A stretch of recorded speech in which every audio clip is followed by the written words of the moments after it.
Re-salut! Aujourd'hui, je démarre un vlog lecture bien spécial puisque j'ai demandé à mon copain d'aller me choisir 3 livres à la bibliothèque complètement au hasard. Et ce sont les livres que je lirai dans ce vlog. Donc moi, je sais absolument rien des livres que je m'apprête à lire. Je sais même pas si ce sont des trucs que je vais avoir envie de lire. Mais dans tous les cas, je vais leur donner une chance et espérons que ça me fera peut-être découvrir quelque chose de nouveau et de surprenant. Donc, Noah est à côté de moi présentement. Bonjour. Et voici un petit extrait de son aventure avant de se lancer dans la pile à lire.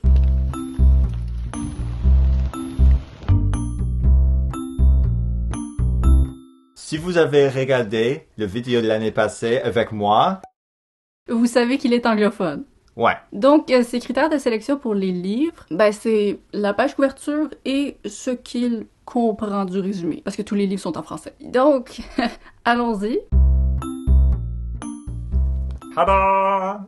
Oh! Donc, c'est Chien blanc et balançoire de Moyan. C'est une auteuriste que je connais pas. J'ai jamais lu ce livre, bravo. On était vraiment stressés avant de filmer ça, que genre, ils me choisissent des livres que j'ai lus. Qu'est-ce qui t'a fait choisir ce livre-là? Parce qu'il y a un chien. Puis j'aime les couleurs.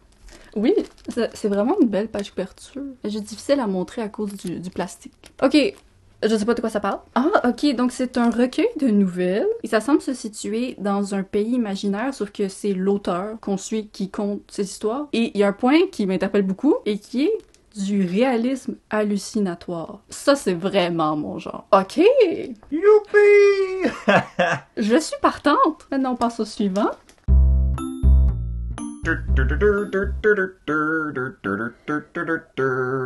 C'est quoi cette musique? Big Bang de Neil Smith. Huh. Ça a été édité chez Alto. Habituellement, j'ai des bonnes expériences avec leurs livres. Avec la page couverture, je sais pas. Est-ce que c'est de la science-fiction? J'espère. T'espères? Ok, ma première lecture du résumé est pas tout à fait claire, mais c'est pas genre une confusion qui me dérange. Genre, il y a une veuve aux tendances alcooliques qui parle aux cendres de son mari qui sont dissimulées dans une pierre de curling. Il y a une femme qui est atteinte d'un certain syndrome qui voit son âge prendre de l'expansion à toute vitesse pour ensuite se contracter comme l'univers. Avec ça, je suis pas vraiment capable de savoir c'est quel genre littéraire, mais je pense que ça doit être du contemporain. Il y aura peut-être la science-fiction, je serais très contente qu'il y en ait, mais je sais pas. Donc encore une fois, ça semble être un livre avec plusieurs histoires de personnages différents. Ok, je vais rencontrer bien du monde dans ce vlog. Toi, c'est pourquoi t'as choisi? J'ai rien. Finalement, enfin, on a ce livre ici. Oh! Oh, Le grand baobab bleu de Daniel Chic. T'es vraiment allé dans le coloré, toi, c'est aujourd'hui. chic, hein? Encore une fois, c'est un auteur que j'ai jamais vu et un livre que j'ai jamais vu. Parfait. 3 pour 3.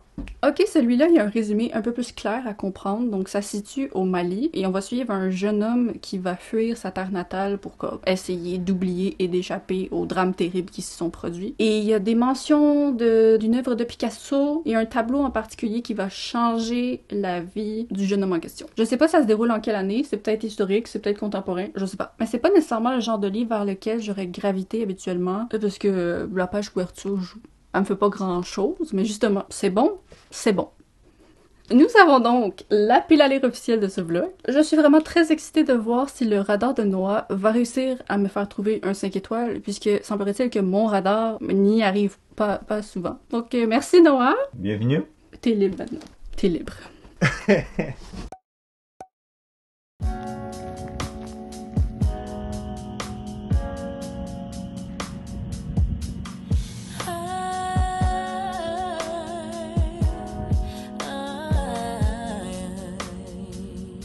Rebonjour. Nous avons peut-être un petit problème. Parce que je viens de terminer la première nouvelle de Chien blanc et balançoire. Et quand je vous dis que le style d'écriture ne colle pas avec moi, ça colle vraiment pas avec moi. J'ai lu la nouvelle entière. C'était 45 pages, mais je vous avoue que après les 10 premières, je faisais juste lire dans l'espoir d'arriver à la fin. J'arrivais absolument pas à absorber quoi que ce soit de ce qui était raconté. J'ai noté ici un extrait qui montre bien le style, je trouve. Et donc comme ça, vous allez avoir une meilleure idée de si c'est quelque chose qui va vous déranger ou pas. pas. Donc, je renouvelle mon appel. Noan me répond d'une voix sonore, mais c'est un homme qui se montre pour m'accueillir, un homme à l'air brutal, aux joues hérissées d'une barbe jaune et aux pupilles jaunes également. Il me toise méchamment de ses yeux couleur de terre, son regard s'arrête sur mon jean, sa bouche se tord en rictus, tandis que son visage prend une expression de démence. Il fait un pas vers moi, je recule précipitamment d'un pas, il élève le petit doigt de sa main droite, l'agite soudain devant mes yeux, tandis que de ses lèvres s'échappe une flopée de syllabes heurtées. Dans un extrait comme ça, c'est pas la pire chose au monde, mais le problème c'est que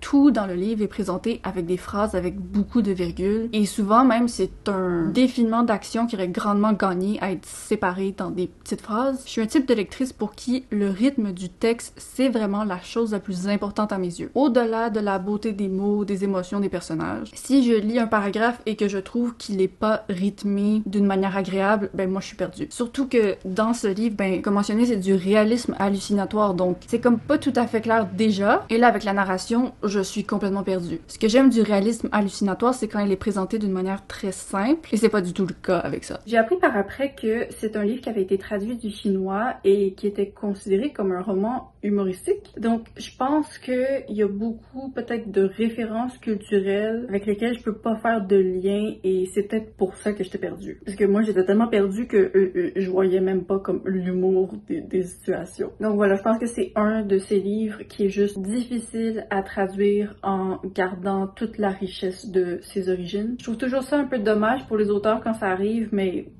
Donc, je sais pas trop quoi faire parce que, comme mentionné, j'ai juste lu une nouvelle. Et si le problème c'était juste la nouvelle en tant que telle, l'histoire, ben j'aurais absolument donné une chance aux suivantes. Mais là, pour moi, le problème c'est vraiment la plume. Et en regardant la première page de la deuxième nouvelle, ben le style semble rester le même. Donc c'est ça. Honnêtement, je pense que même avec une très bonne histoire que je comprendrais et que j'aimerais, j'ai juste vraiment de la misère avec des phrases plein de virgules tout le temps. C'est pas quelque chose que j'aime. Donc, ben je pense que c'est un abandon. Je me sens mal parce que j'ai l'impression de pas me dédier suffisamment au défi. Mais en même temps, cette année, je suis vraiment dans une optique de faire baisser ma palle le plus possible. Et là, dans ce vlog, ce sont des livres qui étaient pas sur ma palle parce que Noah les a choisis au hasard. Donc, si je vois que ce livre-là va pas être une expérience agréable et que je vais jamais refermer le livre en ayant l'envie de le réouvrir et que je risque de le lire juste en attendant impatiemment la fin, ben ça vaut pas la peine. J'ai 174 livres sur ma part. C'est bien beau tenter des choses pour des défis, mais quand même, je veux pas perdre mon temps. Donc c'est ça, gros flop. On va vraiment espérer que les deux autres livres, au moins, je les termine. Parce que oui, ok, je veux pas perdre mon temps, mais je veux pas perdre votre temps non plus avec un vlog où je finis rien. Quoique, je peux pas vraiment dire ça parce que je vous planifie cet été un vlog où j'essaie d'abandonner le plus de livres possible. Ok, bye!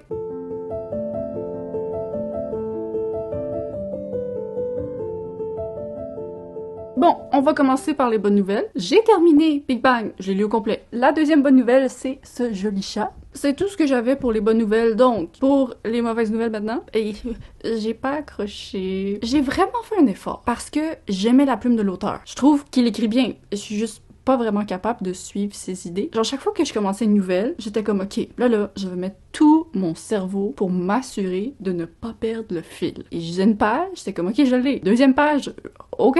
Et souvent, dès la troisième page, ben, je perdais complètement. Je savais plus de quoi on parlait, de qui, de blanc. Quand je vous ai présenté ce livre au début de la vidéo, j'étais pas sûre si c'était de la science-fiction, parce que le résumé, il était pas clair. Mais les nouvelles, elles sont pas claires non plus, sauf que je suis pas mal positive que c'est pas de la science-fiction. J'appellerais ça plutôt du contemporain bizarre. Mais comme... si vous êtes capable de comprendre ce que moi j'ai pas compris, ben vous allez peut-être apprécier parce que, comme mentionné, la plume est jolie. Dans ce cas-ci, c'est vraiment un problème de contenu et non de style. Je sais tellement pas quoi dire d'autre. Ce que j'ai dit, ça résume mon expérience du livre parce que j'ai rien tiré d'autre. Vraiment, mes deux autres impressions, c'est bien écrit, mais je comprends rien. C'est tout. Je sais pas c'est quoi la malédiction de ce vlog pour l'instant, mais ça va pas bien. Donc, j'ai donné 2.25. Parce que même si c'était pénible un petit peu à traverser, ben, je trouvais que c'était... il y avait de la qualité. Puis je peux voir un potentiel de quelqu'un d'autre qui pourrait aimer. Moi, personnellement, j'ai dit tout ce que j'avais les capacités de dire là-dessus. Donc voilà, on va passer au dernier titre. Et j'espère non seulement le terminer, mais l'aimer. Est-ce que ce serait possible d'aimer un vlog dans ce livre?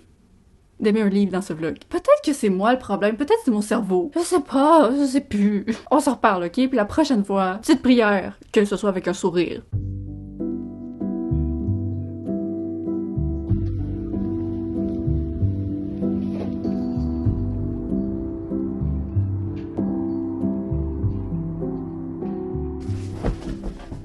Ok, habituellement, je ne filmerai pas en ce moment parce qu'il y a de la construction sur mon appartement et je sais que ça va être bruyant, ça va être chiant. Mais ce vlog est déjà une catastrophe, donc je viens de le terminer sur une note catastrophique avec du bruit catastrophique. Vous remarquerez peut-être qu'il y a encore un signet dans ce livre et ça c'est parce que je l'ai pas terminé. Et je me disais que j'allais le terminer avant de vous parler, avant de conclure ce vlog. Mais en ce moment, j'en lis comme 10 pages par jour. Et ça, ce sont les bonnes journées parce qu'habituellement, c'est comme 5. Et je sais pas quoi faire. Ce livre avait honnêtement très bien commencé. J'avais apprécié ces 50 premières pages. La plume de l'auteur est vraiment belle. Il y a plein de tournures de phrases que j'apprécie. Je vois vraiment l'effort qu'il met dans son texte et c'est pas nécessairement un effort qui est lourd à encaisser non plus. Donc au départ, on suit un jeune homme qui vit au Mali et on comprend rapidement qu'il se fait abuser par son oncle depuis des années. Et c'est ça qu'il va fuir et il va atterrir dans une ville où il y a un certain Mathieu qui est un grand amateur d'art, mais ça fait quelque temps qu'il est plus vraiment capable d'apprécier l'art de la même façon. Et avec sa rencontre avec le jeune homme, les deux vont devenir vraiment obsédés avec une certaine œuvre de Picasso et juste l'art en général, et ça va les aider les deux de leur côté. Si vous êtes quelqu'un avec un attachement envers la peinture ou l'art en général, je pense vraiment que c'est un livre qui pourrait vous plaire, parce que c'est intéressant de la manière que c'est représenté. Là où ça commence à poser des problèmes pour moi, c'est que la plume, elle est très belle, mais d'un autre côté, elle est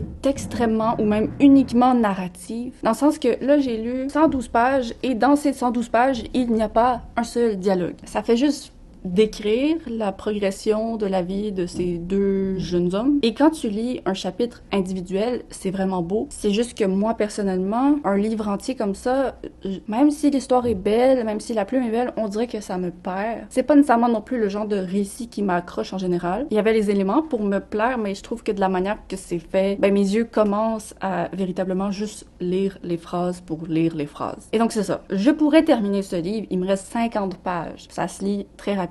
Mais je sais que ces 50 pages que je lirai, ben ce sera pas avec quoi que ce soit qui est réellement absorbé de ma part. Et c'est pas que je comprends pas le livre, contrairement aux deux autres, je comprends tout ce qui se passe, mais c'est juste que c'est tellement passif que moi, ben je suis pas activement présente. Je sais pas quoi faire. Il y a absolument des qualités que je vois dans ce livre et j'ai pas l'impression que c'est un livre qui mérite d'être abandonné, mais d'un autre côté, je sais que si je finirais,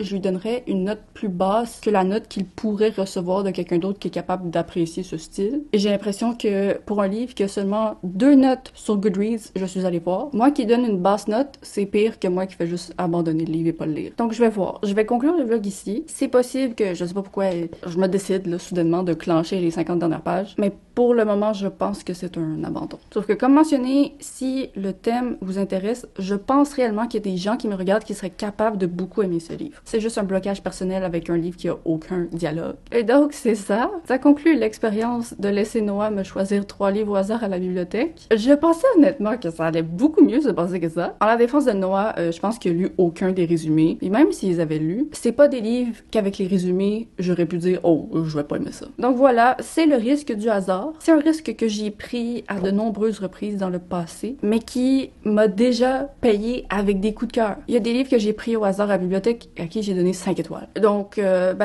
cette expérience d'aujourd'hui, un petit peu décourageante, mais je vais quand même, dans le futur, retenter la chose, mais cette fois-ci, je pense que je vais essayer de choisir moi-même les livres. Je sais pas si ça va aider. Comme mentionné au début de la vidéo, c'est pas parce que je choisis des livres que je trouve des coups de cœur. Donc voilà, c'est tout pour la vidéo. J'espère qu'elle vous a plu et j'aimerais que vous me disiez dans un commentaire. Est-ce qu'un vlog comme celui-ci où j'abandonne tout ou je déteste tout, sans nécessairement que ce soit présenté de manière genre comique, est-ce que c'est pertinent? Est-ce que c'est quelque chose que vous avez apprécié ou j'aurais juste dû canceller le truc dès que c'est devenu catastrophique? En tout cas, merci d'avoir regardé la vidéo. N'hésitez pas à vous abonner si ce n'est pas déjà fait. Je poste toutes les 2 semaines pour l'été, donc on se revoit très bientôt. Bye bye!